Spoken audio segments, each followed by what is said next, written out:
Hey everyone, মই আজি ঘৰ গৈ আছোঁ মাৰ ঘৰ এইখন মাস্ক পিন্ধি যিহেতু মোৰ এনেকুৱা কাপোৰৰ মাস্ক পিন্ধিব মন গৈছিল আৰু সেইকাৰণে শাহুমাই একদম 10 মিনিটতে এইখন মোক বনাই দিলে আৰু কেনেকৈ বনালে মই অকমান ভিডিঅ' কৰি ৰাখিছিলোঁ টেকনিকটো যদি কোনোবাই বনাব ইচ্ছা কৰে এনেকৈ বনাই ল'ব পাৰে এই ভিডিঅ'টো মই 3 দিন মানৰ সৰু টুকুৰা টুকুৰি ভিডিঅ'সমূহ লগাইহে ৰেডি কৰিছোঁ আৰু সেইকাৰণে ভিডিঅ'টো অকমান দীঘল হৈছে আপোনালোকে আমনি নাপায় যাতে শেষ কৰি চাই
মাছখন বাৰু ৰেডি হৈ গ'ল কিন্তু ৰচিকেইটা বনোৱা দেখুওৱা নগ'ল বাৰু সেইটো মায়ে পিছত বনাই দিছে আৰু এতিয়া গৈ আছোঁ ঘৰ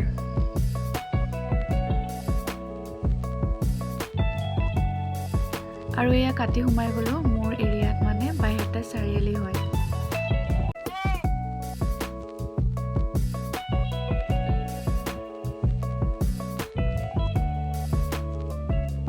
আৰু আহি পালোহি দৰং জিলাৰ অতিকৈ প্ৰসিদ্ধ এটা শিৱ মন্দিৰ যিটোৰ নাম হৈছে নাৰিকলি মন্দিৰ বহুতে হয়তো জানে আৰু বহুতে হয়তো নাজানে যিসকলে নাজানে এই ভিডিঅ'টোৰ জৰিয়তে অকণমান এটা দৃশ্য চাই ল'ব পাৰে মন্দিৰটো বহুত ধুনীয়া হয় বহুত সুন্দৰকৈ সজাইছে আৰু ইয়াৰে পৰিৱেশটো বহুত ধুনীয়া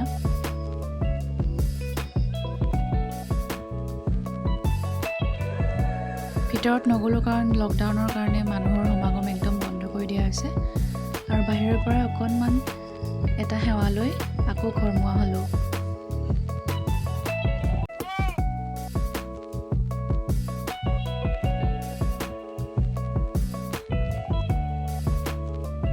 মন্দিৰৰ চাৰিওফালৰ পৰিৱেশটো অকণমান দেখাবলৈ চেষ্টা কৰিছোঁ চাওকচোন আপোনালোকে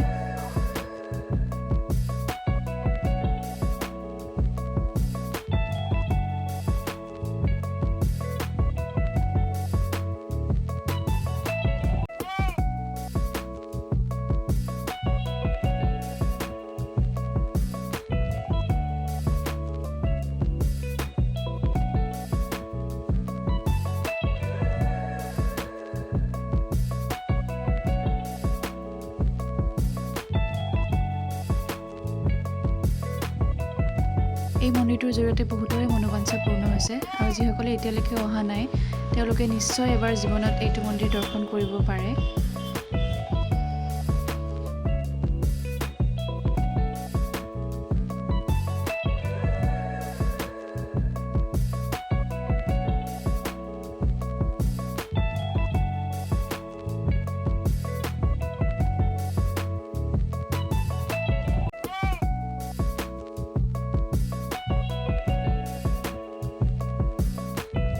আজি বতৰটো একদম ডাৱৰীয়া বৰষুণ পেলাই আছে মাজে মাজে আৰু ইমান দূৰ আহি ফাইনেলি ঘৰৰ বাটত সোমাই দিলোঁ আৰু ঘৰ আহিয়েই প্ৰথম চকু পৰিছে ফুল কেইজোপা যিখিনি চোতালৰ আগতেই আছে চাওকচোন কিমান ধুনীয়া হৈছে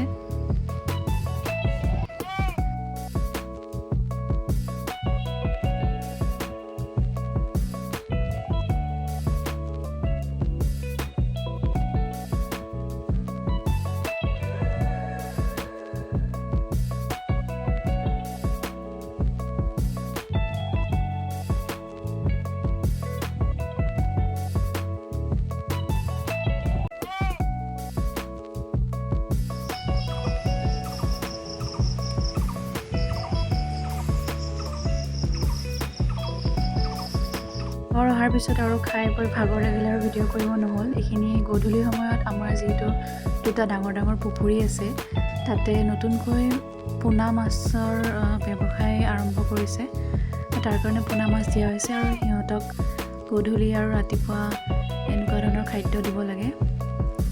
আৰু এতিয়া গধূলি মই আৰু বৌ দুয়োজনী আহি মাছক আহাৰ দিলোঁ আৰু সিহঁতেও আহাৰ পাই মেলি একদম ৰৈ থকা নাই।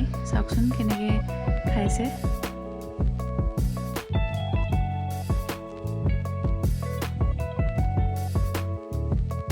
আজি দুটা কাম লৈ টাউন গৈ আছোঁ, ওদালগুৰি টাউন।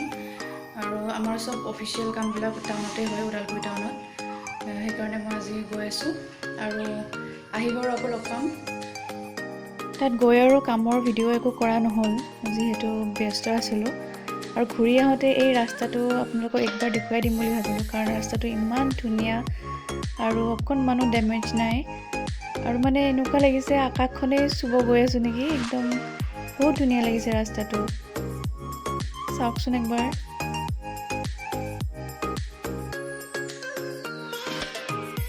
আজি আৰু বেলেগ একো কৰাই নহ'ল, ৰাস্তাটো ইমানেই ভাল লাগিল, মই ৰাস্তাটোৱে ভালকৈ উঠাই থাকিলোঁ। আৰু এইটো হৈছে আমাৰ গাইজনী, পোৱালিটো জানো ক'ত আছে, উইটো আৰাম কৰি আছে। আৰু মই অলপ আগতে কৈছিলোঁ যে আমাৰ এই পুখুৰীটোত মাছৰ পোনাৰ ব্যৱসায় আৰম্ভ কৰিছে, আৰু তাৰ কাৰণে কাষ্টমাৰসকল আহি থাকে মাছ কিনিবলৈ। আৰু তেওঁলোকক মাছৰ যোগান ধৰিবলৈ মাছ ব্যৱসায়ীসকল আমাৰ ঘৰত আহে আৰু এওঁলোকে জালৰ সহায়ত মাছ টানি এইখিনি এৰিয়াৰ ভিতৰত মাছখিনি থৈ দিয়ে আৰু কাষ্টমাৰ অহাই অহাই তুলি তুলি দি থাকে।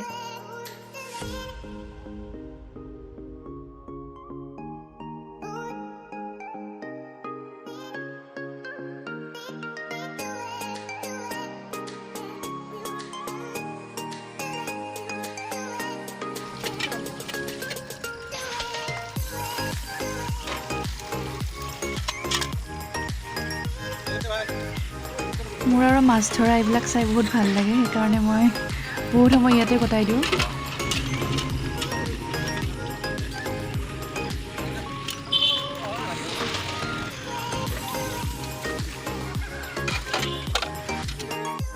এতিয়া আহিছোঁ অনলাইন ক্লাছৰ কাৰণে কিছু নোট প্ৰিপেয়াৰ কৰিছোঁ, যাতে ষ্টুডেণ্টখিনিৰো অকণমান লাভ হওক।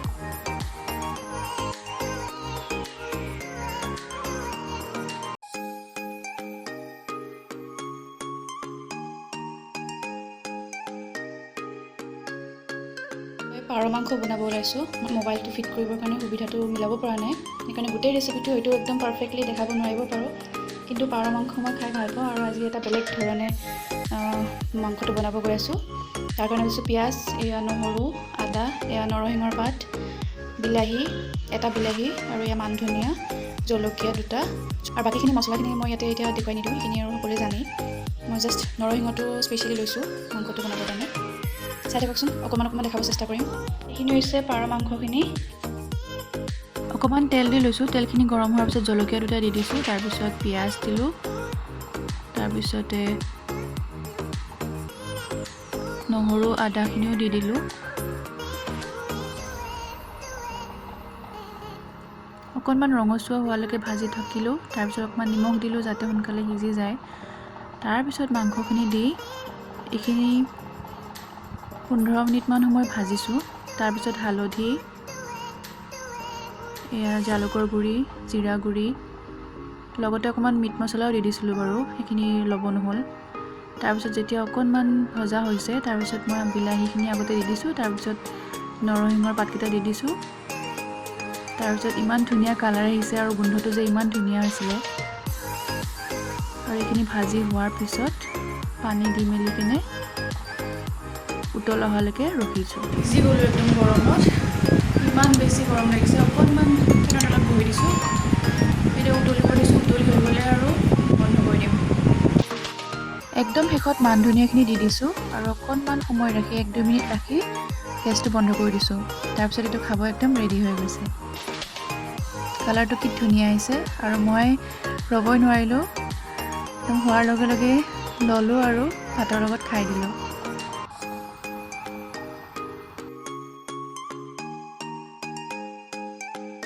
আপোনালোকেও কেতিয়াবা নৰসিংহৰ লগত পাৰ মাংস খাই চাবচোন, কেনেকুৱা পাই জনাব।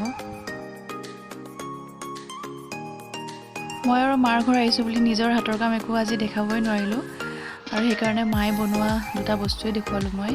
এইটো ঊলৰ এখন তলিচা। কেনেকৈ কি পাক দি তেওঁ এইটো বস্তু বনাইছে তেওঁহে বুজি পাব, মোৰ হ'লে এইটো বস্তু পটককৈ মূৰত নোসোমায়। এই একে ডিজাইনৰ বেলেগ এটা কালাৰ দি আৰু এখন বনাইছে মায়ে, আৰু বস্তুটো ইমান মানে ধুনীয়া ডিজাইনটো। গতিকে এইবিলাক হাতৰ কামবিলাক সঁচাকৈ বেলেগ ধৰণৰ কাম হয়। যেতিয়া এটা সময়ত আমি নোৱাৰা হৈ যাম, তেতিয়া এইবিলাক বস্তু চাই স্মৃতি ৰোমন্থন কৰিব পাৰিম যে আমি কিমান কি কৰিছিলোঁ। গতিকে আজিৰ ভিডিঅ'টো মই ইয়াতকৈ বেছি আৰু দীঘল নকৰোঁ, কেনেকুৱা পালে জনাব। যদি ভাল পালে লাইক কমেণ্ট শ্বেয়াৰ কৰিব, লগতে মোৰ চেনেলটো ছাবস্ক্ৰাইব কৰি বেল আইকনটো বজাই দিব। ধন্যবাদ।